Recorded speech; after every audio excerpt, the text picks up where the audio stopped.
When an input is missing for a specific storm, the estimation can be performed using the annual precipitation records. You are in hydrology.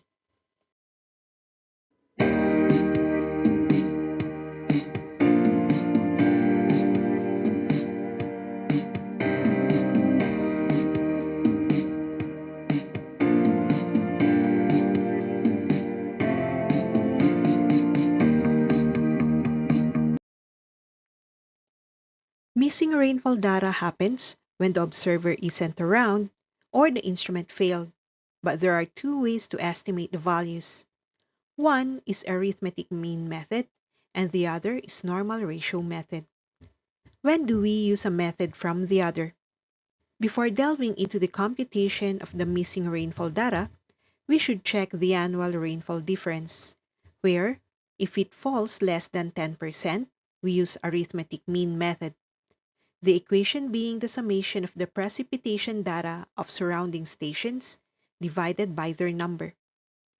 If the annual rainfall difference is equal to or more than 10%, look for the missing data using normal ratio method, which is the annual rainfall over the number of adjacent stations multiplied by the ratio of the precipitation and the annual rainfall for each surrounding station.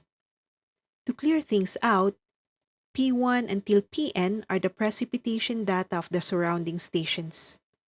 N1 until Nn are the annual rainfall of adjacent rain stations. N missing is the annual rainfall data for the station with missing information, and small n is the number of surrounding rain stations.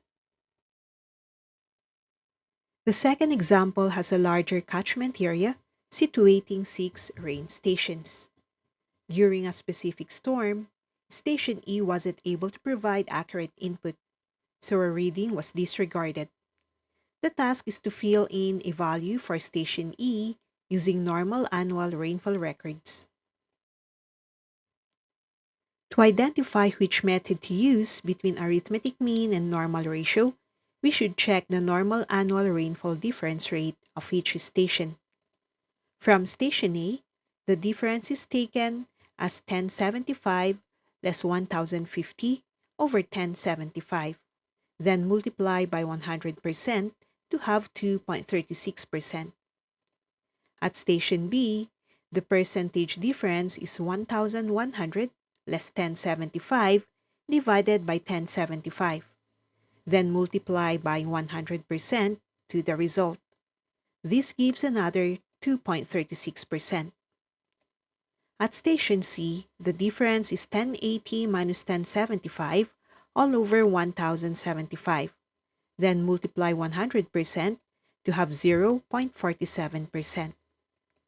And at Station D, the percent difference is 1075 minus 1060 all over 1075, then multiply by 100% to have 1.4%. At Station F, the percentage difference is taken as 1075 is subtracted from 1090. Then divide the result by 1075 and multiply the same by 100%. This also yields 1.4%. The 5 differences do not exceed 10%, which means we adopt arithmetic mean method for the estimation. Using the arithmetic mean approach, the precipitation at Station E can be estimated by taking a fifth of the precipitation of the 5 adjacent stations. The precipitations being 38, 41, 39, 40, and 42, which estimates the precipitation at Station E as 40 millimeters.